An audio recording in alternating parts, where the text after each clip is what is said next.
Hi friends, welcome back to my channel Easy Way to Learn English with VJ. So இதுதான் first time என்னோட video நீங்க click பண்ணி பார்க்குறீங்க அப்படின்னா மறக்காம சப்ஸ்கிரைப் பண்ணிருங்க, கூடவே பெல் சிம்பலையும் பிரஸ் பண்ணிக்கோங்க. இதுக்காக நான் சப்ஸ்கிரைப் பண்ண சொல்றேன் அப்படின்னா நான் இங்கிலீஷ்ல இருக்கக்கூடிய ஒவ்வொரு கிராமர் டாபிக்கையுமே வந்து தமிழ்ல டீச் பண்ணிட்டு இருக்கேங்க. என்னோட டீச்சிங் உங்களுக்கு யூஸ்ஃபுல்லா இருக்குன்னு நினைச்சீங்கன்னா மட்டும் சப்ஸ்கிரைப் பண்ணுங்க, கூடவே பெல் சிம்பலையும் பிரஸ் பண்ணிக்கோங்க. இன்றைக்கி நம்ம பார்க்க போகிற டாபிக் வந்து பேசுறதுக்கு ரொம்ப யூஸ் ஆகக்கூடிய ஒரு டாபிக். இங்கிலீஷ் நீங்கள் பேசணும்னா இந்த விஷயத்தை நீங்கள் கண்டிப்பாக தெரிஞ்சுக்கணும் அப்படின்னு நான் சொல்லுவேன். இது என்ன விஷயம் அப்படின்னா, நம்ம வந்து கண்டிஷன் வச்சு பேசுவோம். என்ன கண்டிஷன்? நீ அங்கே போனேன்னா தான் அது உனக்கு கிடைக்கும், நீங்கள் இருந்தேன்னா தான் நான் அதை உனக்கு செஞ்சு தருவேன். ஸோ அந்த மாதிரிலாம் நம்ம கண்டிஷன் வச்சு பேசுவோம் இல்லையா? ஸோ இதையே எப்படி இங்கிலீஷில் பேசுறது, அப்போ வேர்ப் வந்து எப்படியெல்லாம் சேஞ்ச் ஆகும் அப்படின்றத தான் இன்றைக்கி நம்ம பார்க்க போகிறோம். ஸோ இதுக்கான டாபிக் தான் வந்து வேர்ப் ஃபார்ம்ஸ் அண்ட் கண்டிஷனல்ஸ் அப்படின்னு சொல்லுவாங்க. ஸோ இதில் பார்த்தீங்கன்னா ஞாபகம் வச்சுக்க வேண்டியது 3 டைப்ஸுங்க. டைப் 1, டைப் 2, டைப் 3 இருக்குது. ஸோ ஃபஸ்ட் டைப் என்ன அப்படின்னு நீங்கள் கேட்குறீங்கன்னா, இப்போ நம்ம பேசுறது சிம்பிள் ப்ரெசன்ட் டென்ஸில் இருக்குன்னு வச்சுக்கோங்களேன். ஒரு கண்டிஷன் நம்ம சொல்கிறோம் இல்லையா, நீ அங்கே போனா அங்கே வந்தா. ஸோ அதை வந்து எந்த ஒரு வேர்டை வச்சு ஃபில் பண்ணுவோம் அப்படின்னு கேட்டிங்கன்னா, இஃப் அப்படிங்கிற ஒரு வேர்டை போட்டால் தான் அது கண்டிஷன் சென்டென்ஸாக ஃபஸ்ட்டு மாறும். நம்ம சிம்பிள் ப்ரெசென்ட்டில் பேசுகிறோம் அப்படின்னா அந்த இஃப் வச்சு பேசக்கூடிய பார்ட் வந்து சிம்பிள் ஃபியூச்சர் டென்ஸாக இருக்கணும் அப்படின்னு சொல்லியிருக்காங்க. ஸோ நான் வந்து இப்படி சொன்னால் உங்களுக்கு புரியாது, ஒரு சென்டென்ஸை ரீட் பண்ணி காட்டுறேன், அதுக்கப்புறம் உங்களுக்கு ஈஸியாக புரியும். If you work hard, you will get a first class. நீ நல்லா படிச்சேன்னா ஃபியூச்சரில் என்ன ஆவ?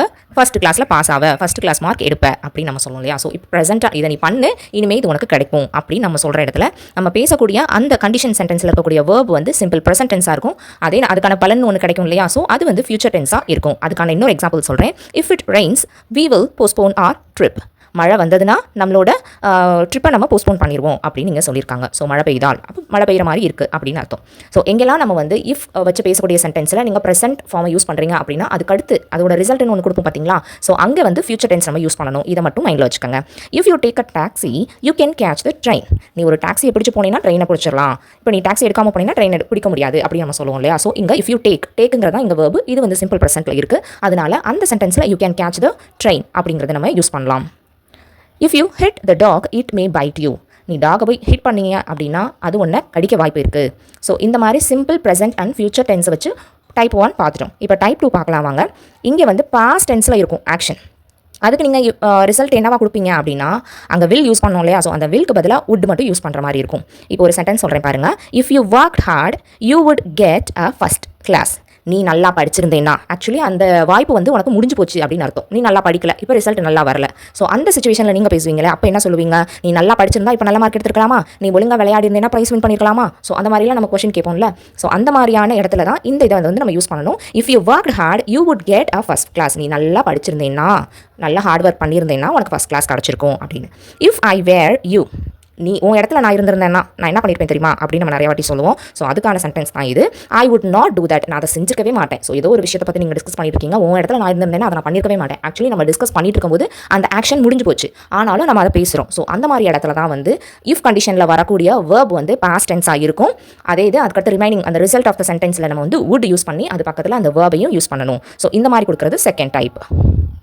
இப்போது இந்த தேர்ட் கேட்டகரி என்ன கேட்டகரி அப்படின்னா, இது ஒரு இமேஜினேட்டிவ் கேட்டகரி அப்படிங்கிறத மட்டும் ஞாபகம் வச்சுக்கோங்க. ஃபஸ்ட்டு கேட்டகரி என்னன்னா, இப்படி நடந்தால் அதோட ரிசல்ட் இப்படி இருக்கும் அப்படின்னு ரெண்டுமே இனிமேல் நடக்க போகிற ஒரு விஷயத்தை பற்றி நம்ம சொல்கிறது. பொதுவாக நம்ம அட்வைஸ் கொடுக்கும்போது நீ நல்லா படி, நீ நல்லா படிச்சேன்னா நல்ல மார்க் எடுப்ப அப்படின்னு சொல்லிட்டு ஒரு ஃபஸ்ட் டைப் அப்படின்னு வச்சுக்கோங்க. செகண்ட் டைப்பில் நம்ம என்ன பார்த்தோம்? அந்த ஆக்ஷன் வந்து தப்பான விதத்தில் நடந்துருச்சு. ஸோ அதை வந்து அவங்களுக்கு திரும்ப நம்ம வந்து இப்படி பண்ணியிருக்க கூடாது நீ அப்படின்னு நம்ம சொல்கிறோம் அப்படின்னா அந்த ஆக்ஷன் நடந்து முடிஞ்சிருச்சு. அதனால அதை பாஸ்ட் டென்ஸில் சொல்கிறோம், வுட் யூஸ் பண்ணி நம்ம ரிசல்ட் ஆஃப் த சென்டென்ஸில் யூஸ் பண்ணுறோம்.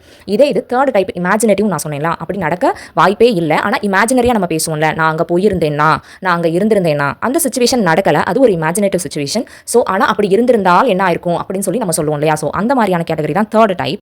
இப்போ இதை நான் ரீட் பண்ணால் உங்களுக்கு புரியும்னு நினைக்கிறேன். If you had worked hard, you would have got a first class. நீ நல்லா உழைச்சிருந்தேன்னா உனக்கு first class கிடச்சிருந்துருக்கும்.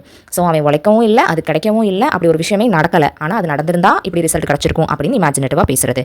If I had seen him, I would have saved him from drowning. So நான் அவனை பார்த்துருந்தேன்னா, யாரோ தண்ணியில் மூழ்கி இருந்திருக்காங்க, இவங்க அவங்கள பார்க்கல. ஸோ இப்போ இமேஜினேட்டிவாக அவங்க சொல்கிறாங்க, அவன் மூழ்கிறத நான் பார்த்துருந்தேன்னா, அவனை நான் பார்த்துருந்தேன்னா கண்டிப்பாக அவனை நான் காப்பாற்றிருந்திருப்பேன் அப்படின்னு நம்ம சொல்லுவோம் இல்லையா? ஸோ அந்த மாதிரி இடத்துல இங்கே ஹேட் சீன் யூஸ் பண்ணியிருக்காங்க இல்லையா? இதை தான் வந்து பாஸ்ட் பர்ஃபெக்ட் டென்ஸ் அப்படின்னு நம்ம சொல்கிறோம். இதோட ரிசல்ட் ஆஃப் த சென்டென்ஸில் மெயின் கிளாஸில் எப்படி யூஸ் பண்ணியிருக்காங்க பாருங்க.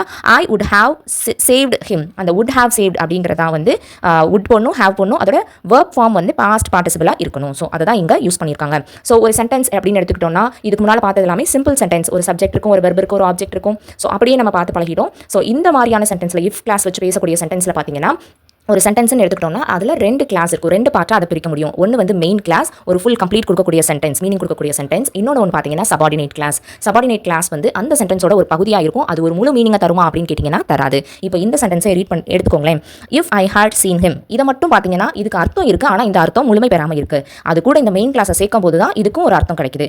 ஆனால் இந்த சபார்டினேட் கிளாஸ் இல்லாமலேயே இந்த மெயின் கிளாஸ்க்கு கம்ப்ளீட்டான மீனிங் கிடைக்கும். ஐ would have saved him from drowning. So இது ஒரு சென்டென்ஸாக எடுத்துக்கலாமா? எடுத்துக்கலாம். ஆனால் அந்த இஃப் கிளாஸ் வச்சு வரதை மட்டும் சென்டென்ஸ் எடுத்துக்கலாமான்னு கேட்டிங்கன்னா எடுத்துக்க முடியாது. ஸோ அதனால தான் அதை வந்து சபார்டினேட் கிளாஸ்னும் இதை மெயின் கிளாஸ்னும் அப்படின்னு சொல்கிறாங்க. ஸோ இப்படி தான் வந்து சென்டென்ஸை 2ஆக டிவைட் பண்ணுறோம். இந்த கண்டிஷனல் படிக்கும்போது மட்டும் இதை ஞாபகம் வச்சுக்கோங்க.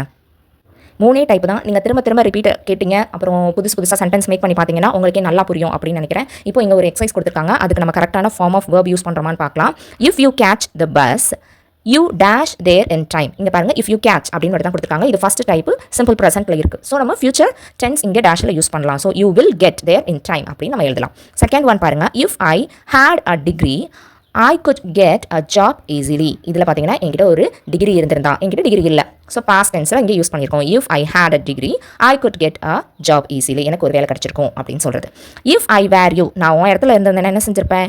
ஐ வுட் அக்செப்ட் த ஆஃபர். இந்த ஆஃபரை நான் அக்செப்ட் பண்ணியிருந்திருப்பேன் அப்படின்னு சொல்கிறது. இதெல்லாமே நடக்கக்கூடிய விஷயங்கள். ஸோ அதான் ஃபஸ்ட்டு 2 டைப்ஸில் வரும். If she comes here I will phone you. அவள் இங்கே வந்தானா உனக்கு நான் கால் பண்ணுறேன்ப்பா. அவள் வரல, இப்போ வரைக்கும் வரல, இனிமேல் நடக்கலாம் அப்படிங்கிறதுனால இது வந்து simple present and future form வச்சு யூஸ் பண்ணியிருக்கோம் ஃபர்ஸ்ட் டைப். நெக்ஸ்ட் சென்டென்ஸ் பாருங்க, if you had invited her she would have come. நீ அவளை கூப்பிட்டிருந்தால் அவள் இங்கே வந்திருப்பா. ஸோ நீ அவளை கூப்பிடவும் இல்லை, அவள் இங்கே வரவும் இல்லை. இது ஒரு இமேஜினரி திங். ஸோ இது தேர்ட் டைப்பில் வரும். I would have meet him if I had been free. நான் ஃப்ரீயாக இருந்திருந்தால், நான் ஃப்ரீயாக இல்லை. இது ஒரு இமேஜினேட்டிவ் சென்டென்ஸ். அதனால இங்கே வந்து நம்ம தேர்ட் டைப்பை யூஸ் பண்ணியிருக்கோம், அந்த ஐ வுட் ஹேவ் மீட் அப்படிங்கிறதெல்லாம். இப்போ உங்களுக்கு புரிஞ்சிருக்கும் நான் நம்புகிறேன். டவுட் எதுவும் இருந்தால் கமெண்ட் பண்ணுங்கள். ஆன்லைன் ஷாப்பிங் பண்ணுறதுக்கு ஏதாவது ஒரு பெஸ்ட் ஆப் தேடிட்டு இருக்கீங்களா? அப்போது உங்களுக்கான ஆப் தான் இது BuyMote. இதோட லிங்க் நான் டிஸ்கிரிப்ஷனில் தரேன். இன்ஸ்டால் பண்ணி யூஸ் பண்ணி பாருங்கள். 20% டிஸ்கவுண்ட்டில் உங்களுக்கு எப்போவுமே ப்ராடக்ட் கிடச்சிட்டே இருக்குங்க. 7 days டெலிவரியோட கிடைக்குது. ஒன்ஸ் இதை யூஸ் பண்ணி பாருங்கள். ப்ராடக்ட்டோட குவாலிட்டி எப்படி இருந்துச்சு அப்படிங்கிறத கமெண்ட்ஸில் சொல்லுங்கள். அண்ட் தேங்க்ஸ் ஃபார் வாட்சிங் திஸ் வீடியோ.